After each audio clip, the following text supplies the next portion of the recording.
Hello at welcome sa Cloud B Movie Recap. Sa paglipas ng 1,000 taon, ang espiritual na enerhiya ng langit at lupa ay nagsilang ng isang hiyas na tinatawag na Chaos Pearl, sa pamamagitan ng pagkain nito ng enerhiya mula sa araw at buwan. Dahil dito mabilis at hindi mapigilan ang paglakas ng kapangyarihan nito, kaya pinadala ng kataas-taasang Panginoon ng langit ang kanyang dalawang disipolo na sina Tai Zenrin at Shen Gangbao upang pigilan ang demonyong hiyas. Nilabanan nila ito ngunit masyadong malakas ang hiyas dahilan ng kanilang pagkabigo, kaya't ang Panginoong kataas-taasan ang gumawa ng solusyon. Gamit ang kanyang kapangyarihan ay ikinulong niya ito at hinati niya ito sa dalawang perlas na Spirit at Demon Pearl.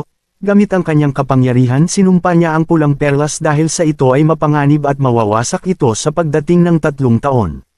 Ibinigay at pinagkatiwala ng Panginoon ang mga perlas kay Tai upang bantayan at ang Spirit Pearl ay kailangan maipanganak sa mag-asawang Li Jing at Lady Lin at pangangalanan nila itong Neza.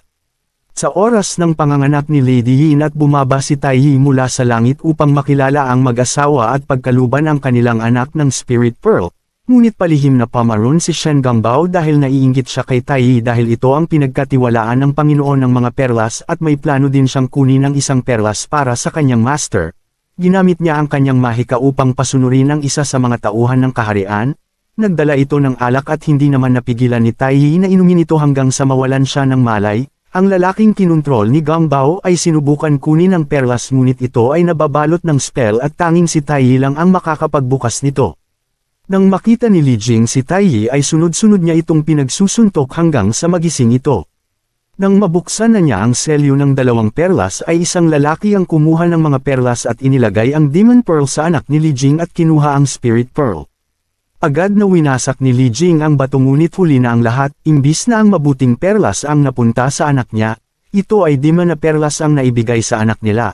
Ang bagong silang na si Neza ay naiswasakin ang kaharian gamit ang kapangyarihan nitong apoy at ang mga tao ay nabalot ng takot, buti na lang ay agad na gumawa si Tai ng paraan upang mapigilan ito sa pamamagitan ng mahika ng langit na gawa sa porcelas. At inilagay niya ito sa leeg ni Neza upang pahinain ang kapangyarihan nito. Nais ni Tai na patayin si Neza ngunit agad siyang pinigilan ni Li Jing kahit pa ito ay isang demon. Anak pa rin nila ito dahil aksidente lamang na napunta sa kanya ang sumpa.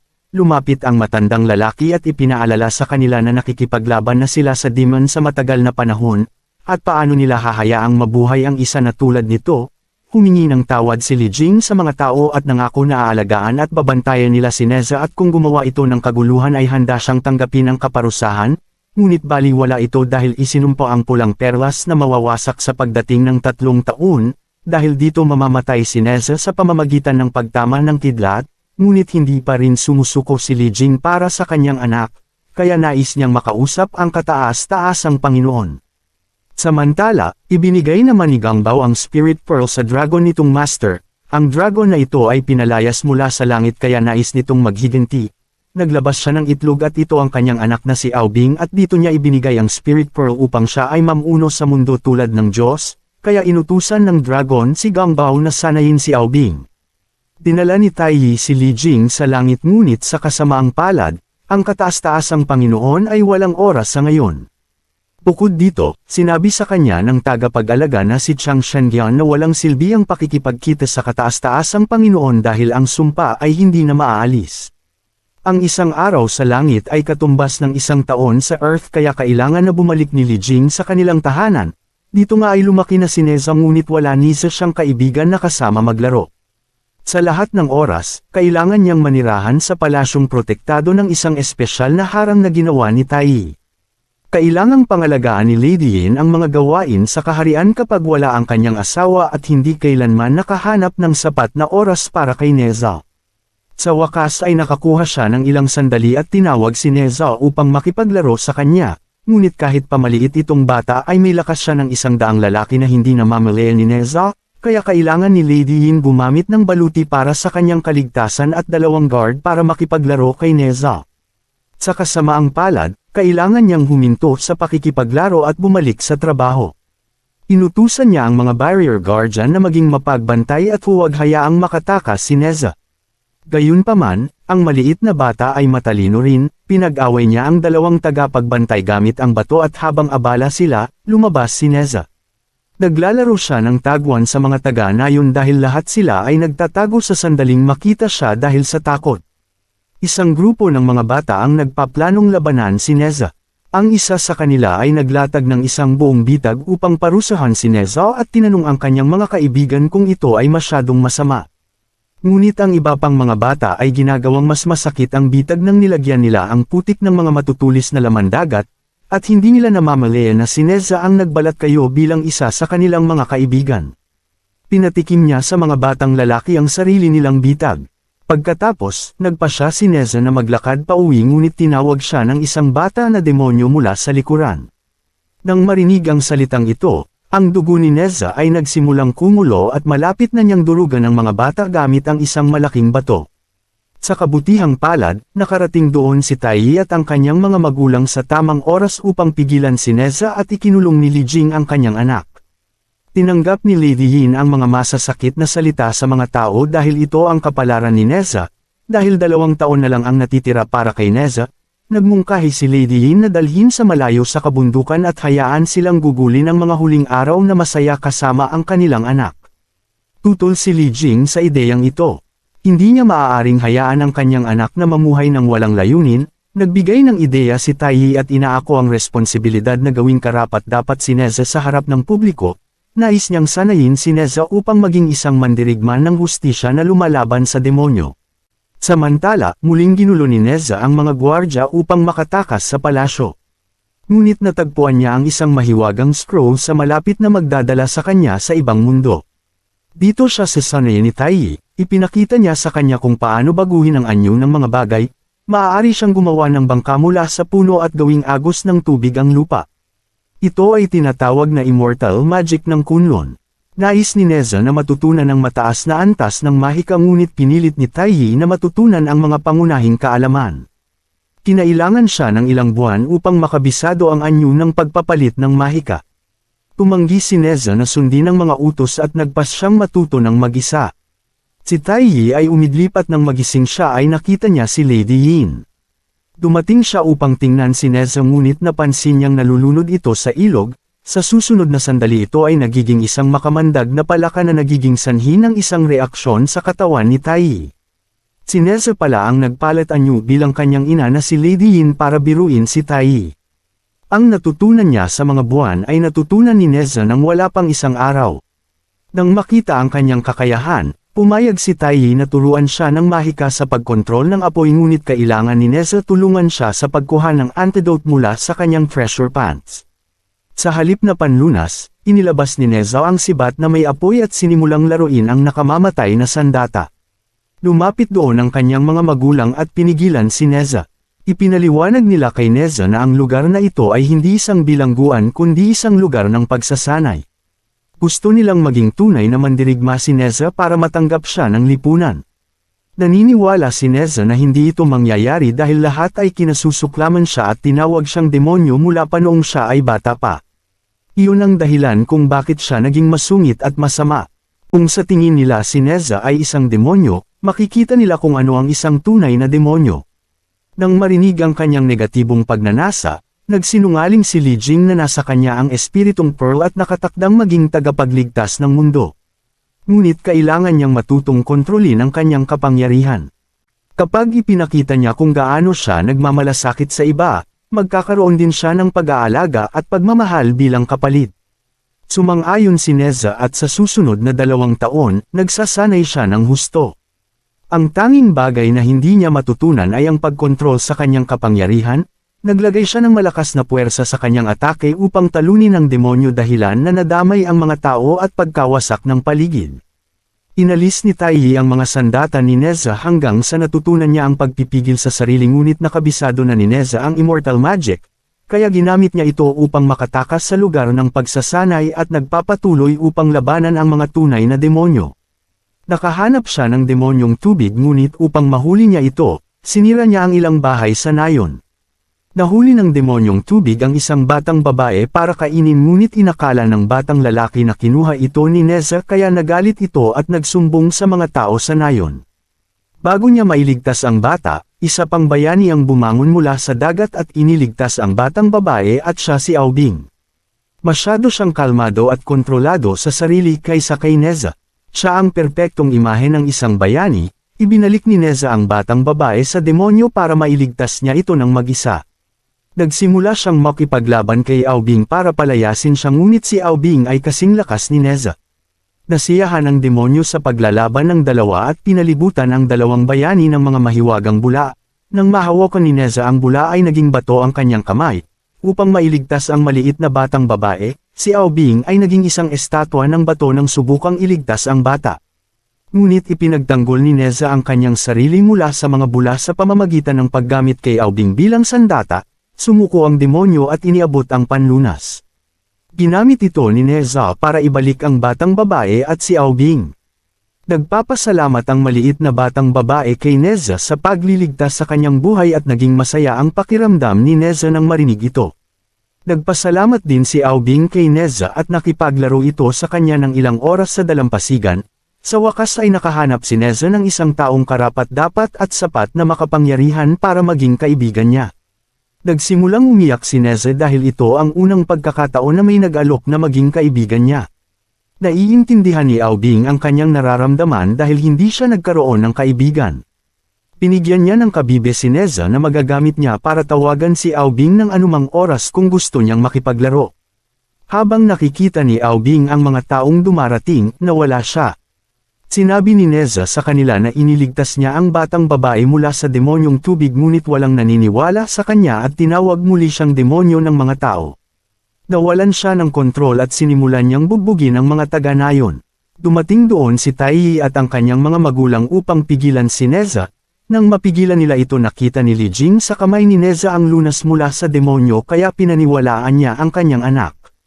Samantala, bumalik si Aubing sa palasyo ng dragon at sinabi sa kanyang ama at amo na nakilala niya si Neza. Sinabi nila sa kanya na si Neza ay hindi isang kaibigan kundi ang kanyang tunay na kaaway. Gumamit ang mga Panginoon ng langit ng mga dragon upang iselyo ang mga demonyo sa ilalim ng lupa, at ilang taon na silang namumuhay bilang mga bilanggo at ang lahat ay napupuot sa kanila. Kapag natalo ni Aubing si Neza, ang kanyang pagkakakilanlan bilang isang dragon ay itatago at kukumbinsihin ni Shen Gangbao ang kataas-taasang Panginoon na gawing Diyos si Aubing. Pagkatapos ay maililigtas niya ang kanyang pamilyang mga dragon. Sa kabilang banda, pagkatapos ang hindi matagumpay na pagtatangka na maging isang bayani ng nayon, nagkulong si Neza sa silid at huminto sa pagkain ng ilang araw. Upang pasayahin siya, nagayos si Lady Yin ng isang birthday party at tinawag ang lahat ng mga taga-nayon. Naniniwala si Neza na darating lamang ang mga taga-nayon upang ipagdiwang ang kanyang libing. Nagsinungaling muli si Li Jing at sinabi kay Neza na ayos na niya ang hindi pagkakaunawaan sa mga tao at alam na ng lahat na nagpabagsak si Neza ng demonyong tubig. Si Neza ay talagang nasa sabik at nagmamadaling pumunta sa dalampasigan. Tinawag niya si Aubing at binigyan niya ito ng handmade birthday party na imbitasyon dahil siya lamang ang tunay niyang kaibigan, kaya sinabi ni Aubing na pupunta siya. Gayunpaman, pinipilit siyang muli ng kanyang ama at ng mga dragon na kumpletuhin ang misyon na iligtas ang kanyang pamilya. Ibinibigay nila sa kanya ang kanilang pinakamatigas na shell upang magamit bilang isang proteksyon na baluti.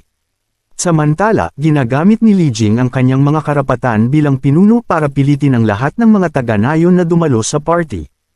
Tuwang-tuwang naghahanda si Neza nang dumating si Shen Gangbao upang salubungin siya. Sinabi niya sa kanya ang buong katotohanan at ibinunyag na si Neza talaga ang may demonyong perlas sa loob ng katawan niya.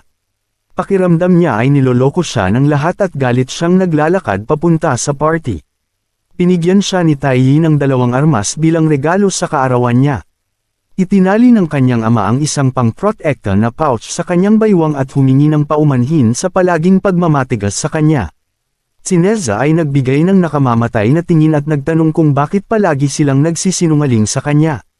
Gusto lang nilang paglaruan ng kanyang damdamin at panatilihin siyang nakakulong hanggang sa mamatay. Pinibigkas niya ang mga mahiwagang salita at tinanggal ang singsing sa kanyang leeg, lumabas ang nag-uumapaw niyang kapangyarihan at wawasakin niya ang buong nayon anumang oras at ang kanyang itsura ay nagbago. Masayang pinapanood ni Gangbao ang nangyayari mula sa malayo kasama si Aubing. Hinarap ni Li Jing ang kanyang anak at sunog-sunod niyang iniiwasan ang mga atake ni Neza. Nang mahuli niya ang kanyang ama ay binigyan niya ito ng atake na agad naman na napigilan ni Aubing. naglaban nga ang dalawa hanggang sa mapigilan at makulong si Neza. Sa pamamagitan ng singsing muling bumalik si Neza sa dati nitong anyo, at nang magising siya ay agad siyang umalis sa nayon. Nagpasalamat si Li Jing kay Aobing ngunit aksidenteng natanggal ang suot nitong maskara at nabunyag ang kanyang itsurang dragon, kaya siya ay sinabihan na kriminal dahil sa pagnanakaw ng Spirit Pearl. Dito na napagtanto ni Aobing ang ibig sabihin ni Gangbao sa kanya, na ang tingin ng mga tao sa mga dragon ay mga kriminal, kaya kailangan nilang patayin ang mga tao sa nayon upang mabaon ang katotohanan sa kanila. Gamit ang kapangyarihan niya hinugot ni Aobing ang tubig mula sa karagatan at gumawa ng malaking yelo sa ibabaw ng nayon at nais niyang ilibing ang lahat ng tao sa ilalim nito. Samantala, inilalabas ni Neza ang kanyang galit sa mga puno sa kagubatan. Ang baboy ni Taiyi na kasama niya ay biglang ipinakita kay Neza ang isang nakaraan. Nang makilala ni Li Jing at Taiyi ang tagapangalaga ng langit, binigyan niya ng lunas ang sumpa, na maililigtas si Neza kung isasakripisyo ng isang kamag-anak ang sarili nitong buhay bilang kapalit. Nagpasya si Li Jing na isakripisyo ang kanyang sarili para sa kanyang anak at gamitin ang kanyang huling 2 taon ng buhay upang ayusin ang reputasyon ng kanyang anak upang siya ay mamuhay ng isang kagalang-galang na bata, at ang inilagay niyang pouch ng proteksyon kay Neza ay ang sacrificial spell. Nagsimulang umiyak si Neza at nagpasya na bumalik upang iligtas ang kanyang pamilya. Nakipagtulungan siya kay Taiyi para labanan sina Aobing at Shen Gangbao. Naging napakatindi ng kanilang paglalaban at hindi sinasadyang nag-teleport sila sa lugar ng pagsasanay. Nawala ang mahiwagang brush ni Taiyi at nagsimulang naglaban-laban ang lahat dahil dito. Nahuli sila sa isang bola ng yelo ngunit nagtagumpay si Neza sa paghawak ng brush gamit ang kanyang paa at makabalik sa totoong mundo. Ginamit ni Aobing ang buong kapangyarihan upang maging dragon at sinimulang itulak pababa ang malaking yelo sa ibabaw ng nayon. Para pigilan si Aobing, tinanggal ni Neza ang singsing sa kanyang leeg at ginamit ang kanyang buong lakas para subukang sirain ang yelo. Sinabi sa kanya ni Aobing na tanggapin ang kanyang kapalaran bilang isang kaaway, ngunit sinabi ni Neza na walang sinuman ang may karapatang sabihin kung sino ka dapat maging, at ikaw lamang ang makakapagsulat ng sarili mong kapalaran. Pagkasabi nito, buong lakas niyang pinakawalan ang kanyang kapangyarihan upang sirain ang malaking yelo at nailigtas niya ang nayon. Gayunpaman, hinayaan ni Neza na mabuhay pa si Aobing dahil ito lamang ang tanging naging kaibigan niya. Sinabihan niya si Aobing na umalis dahil oras na para mamatay si Neza. Ang mga ulap na may kidlat ay lumitaw na. Itinali ni Neza ang kanyang mga magulang at sinira ang spell ng pagsasakripisyo. Nagpapasalamat siya sa kanyang mga magulang sa pagbibigay sa kanya ng labis na pagmamahal ngunit ngayon ay oras na para sa pagpapaalam. Si Neza ay lumutang pataas at tinamaan ng kidlat ngunit bigla niyang napansin si Aobing sa tabi niya. Ginagamit niya ang kanyang dragon armor para iligtas si Neza ngunit hindi ito sapat. Ayaw pa ring umalis ni Aobing dahil mas gusto niyang mamatay kasama ang nag-iisang kaibigan.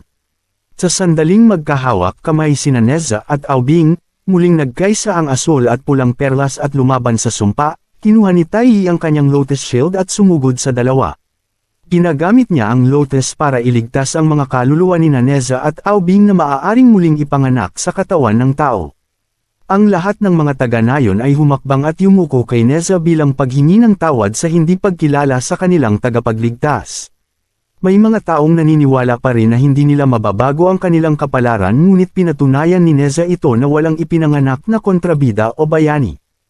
Ngunit sa kabutihang palad, isang disipulo ng langit na nagngangalang Tai ang gumamit ng bulaklak ng lotus upang mapanatili ang kanilang mga katawan, at sa paglipas ng panahon ay sinubukan niyang gamitin ito upang maibalik sila sa kanilang pisikal na anyo. Lahat ng mga taga-nayon sa Chentang Pass ay tumulong upang maibalik sina Neza at Aobing dahil sila ay mga bayani na nagligtas sa kanilang nayon. Nagtipon sila ng maraming ugat ng lotus at giniling ito upang gawing pulbos. Ngunit naiinis si Neza nang makita niyang may ilang tao na ginagamit ang kamay na ginamit sa pangangamot ng paa at sa pagsingga ng ilong sa paggawa ng pulbos. Pagkatapos ihanda ang pulbos ng lotus, ibinuhos nila ito sa dalawang magkaibang lugar para kina Aobing at Neza. Itinulak sila ni Master Tai sa pulbos at agad nagsimula ang proseso ng pagbabalik ng kanilang pisikal na katawan. Inimbitahan ni Master Tai ang kanyang banal na baboy upang hubugin ang kanilang katawan, at nagawa nito ng napakahusay. Dumating ang mga magulang ni Neza, si General Li Jing at ang kanyang asawang si Ginang Yin, upang sabihin kay Master Tai na ginamit na nila ang lahat ng tropa upang bantayan ang nayon dahil maaaring umatake si Shen Gangbao. Ngunit sinabi ni Master Tai na huwag silang mag-alala dahil ang mga kakampi ni Shen Gangbao ay ang mga dragon na nakatali pa rin sa ilalim ng lupa. Sa halip, ipinakita niya sa kanila si Neza na unti-unting bumabalik sa pisikal na anyo. Para sa huling bahagi ng proseso, pinaligiran nila ng tubig si Ao Bing at si Neza naman ng apoy, sapagkat doon sila ipinanganak, upang higit silang may pino.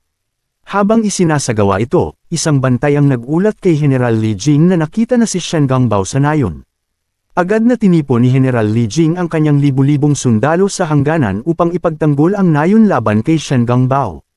Sinabi ni General Li Jing kay Shen Gangbao na wala siyang laban sa kanilang lahat, lalo na't kasama nila si Master Tai.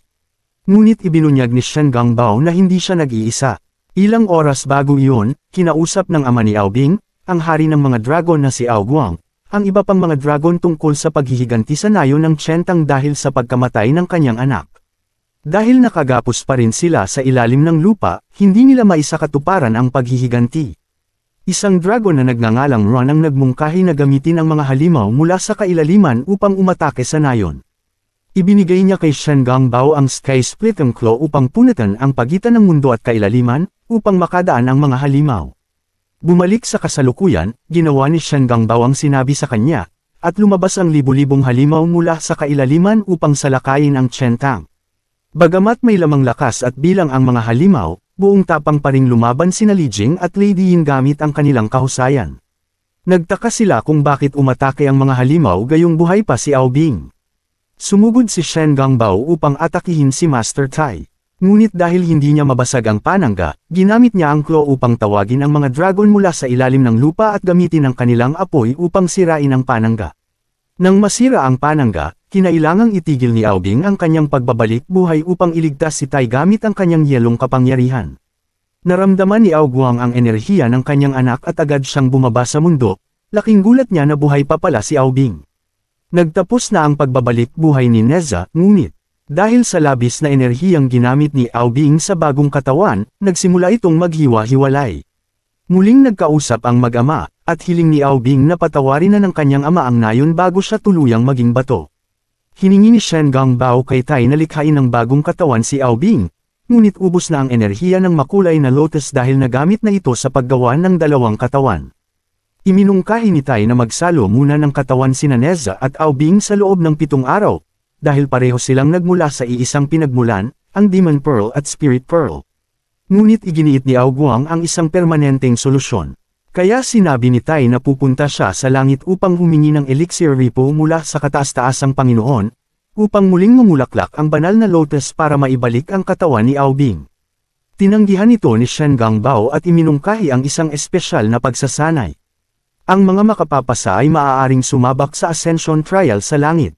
Kapag pumasa, hindi lamang sila magiging immortal, kundi bibigyan din sila ng elixir repo.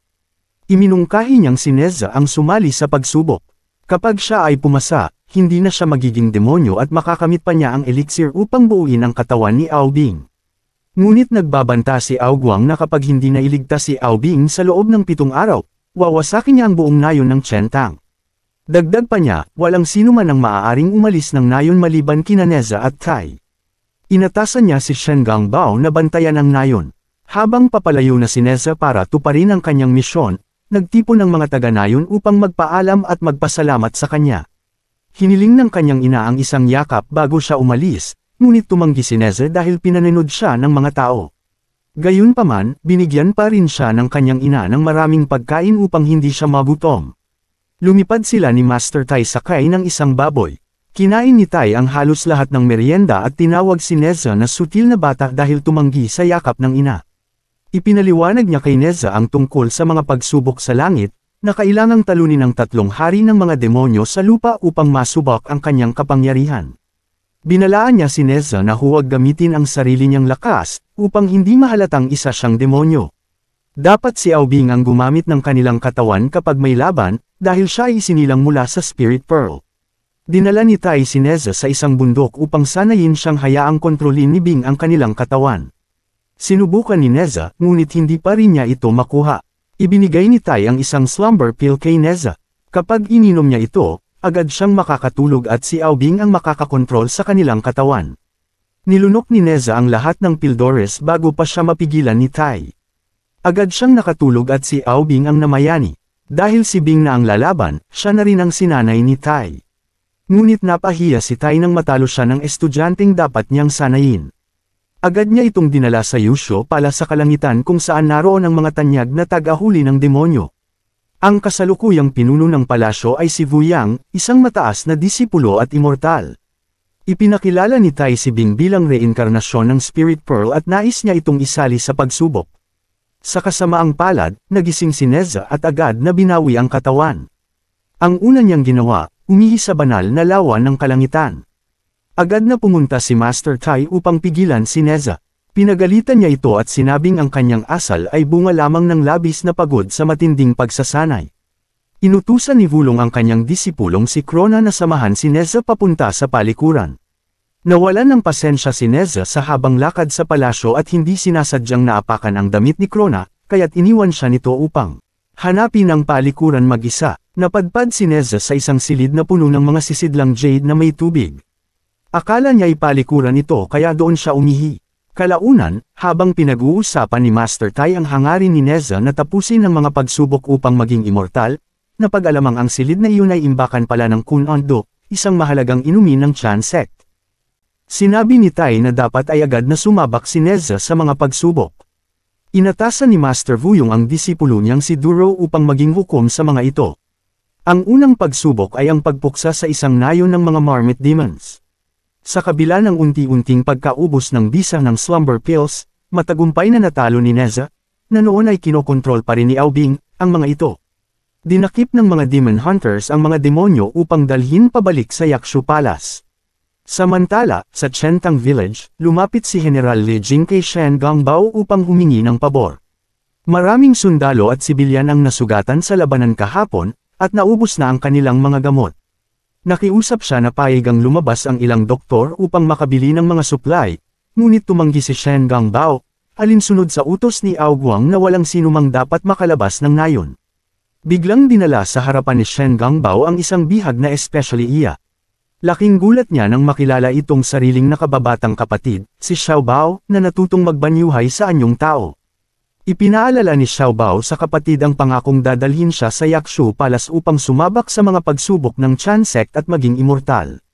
Ayaw ipaalam ni Shen Gongbao ang tunay na sitwasyon, kaya binigyan niya ito ng mga immortality pills mula sa Tianwen Cauldron at sinabing ibahagi ito sa kanilang pamilya. Nang tanungin ni Xiao Bao kung bakit pinaliligiran ng mga dagat na demonyo ang Chentang Pass, nagsinungaling si Li Jing at sinabing proteksyon lamang iyon laban sa ibang demonyo. Ayaw niyang malaman ng nakababatang kapatid na masama talaga si Shen Gongbao. Dahil sa kabutihang loob na hindi ibinunyag ang katotohanan, nagpasya si Shen Gongbao na ipadala ang gamot na kailangan ng bayan.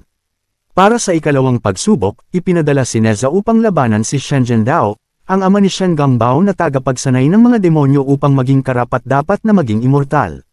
Matindi ang laban at ginamit ni Shen Zhendao ang kapangyarihan ng kidlat, katulad ng kay Gongbao. Sa wakas, natalo siya ni Aubing at Neza matapos putulin ang isa niyang braso. Nang malaman niyang kalaban niya ay disipulo ng Chan sect, isang grupo na kanyang iginagalang, nagpasya siyang sumuko kasama ang kanyang mga disipulo. Ngunit sa pagbabalik ni Xiao Bao mula sa pakikipagkita sa kanyang kapatid, nakita niya si Aubing hawak ang putol na kamay ng kanilang ama. Sa sobrang galit, inatake niya ang mga Demon Hunters, di alam na sumuko na si Shen Zhendao. Itinutok ni Duro ang kanyang pana kay Xiao Bao, ngunit sinagip siya ng sariling ama gamit ang kanyang katawan bilang panangga. Ginamit niya ang kidlat upang i-teleport ang anak sa ilog. Nang mawalan ng malay si Dao sa pampang, muntik na ring mapatay si Xiao Bao ni Duro, ngunit pinatakas siya ni Neza na kinokontrol pa rin ni Aubing at sinaway si Duro sa pagiging marahas. Sa Chentang, inimbitahan ni Li Jing si Shen Gongbao sa isang salo-salo bilang pasasalamat sa pagpapadala ng gamot at pagkain. Habang nag-uusap tungkol sa kabutihang asal at kultibasyon, naglasing si Shen Gongbao sa sama ng loob. Naputol ang pag-uusap nila sa pagdating ni Xiao Bao na sugatan. Ikinuwento niya na inambus sina Shen Zhendao at ang kanyang mga disipulo at dinala ng mga Demon Hunters at ni Neza. Bago siya mamatay, sinabi niya ito kay Shen Gongbao, na labis na naghinagpis. Bago magsimula sa ikatlo at huling pagsubok, ang pakikipaglaban sa Demon Queen ng Skull Mountain, iminungkahi ni Duro na magpahinga muna si Neza ng 2 araw. Tumanggi si Neza at nagmadaling tapusin na ito.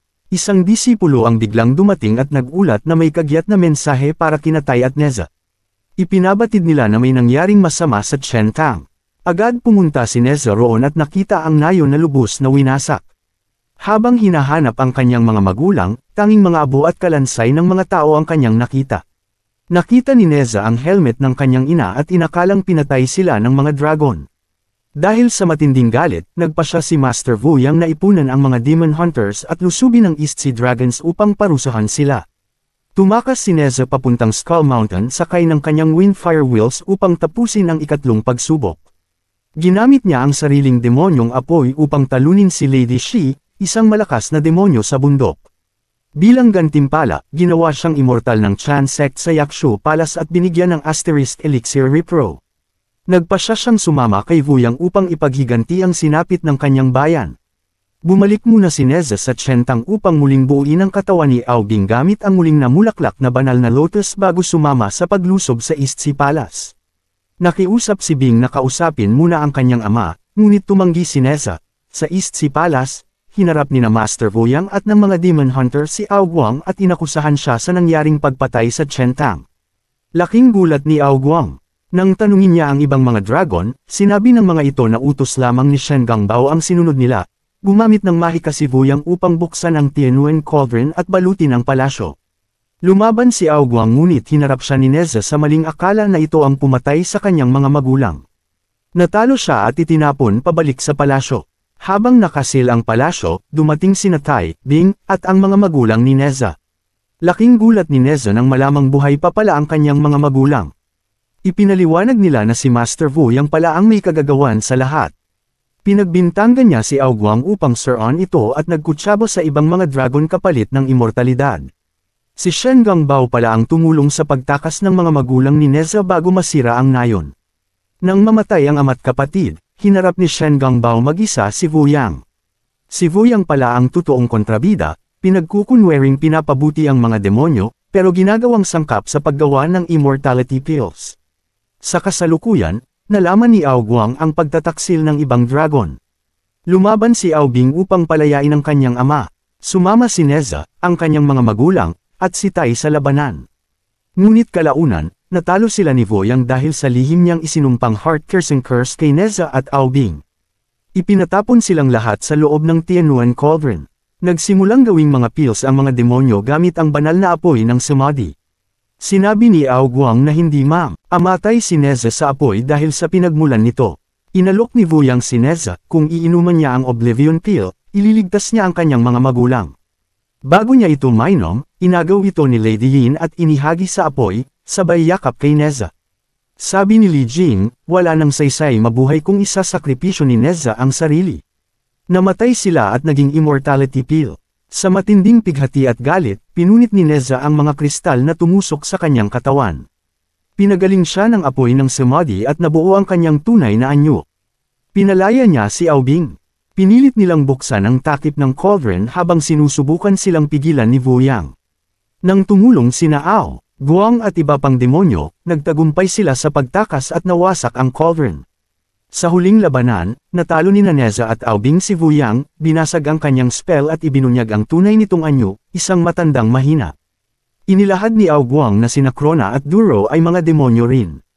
Tumakas si Wu Yang kasama sina Elron at ang iba pang Demon Hunters.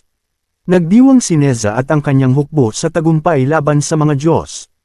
At doon nagtapos ang pelikula. Salamat sa panunood hanggang sa susunod na video.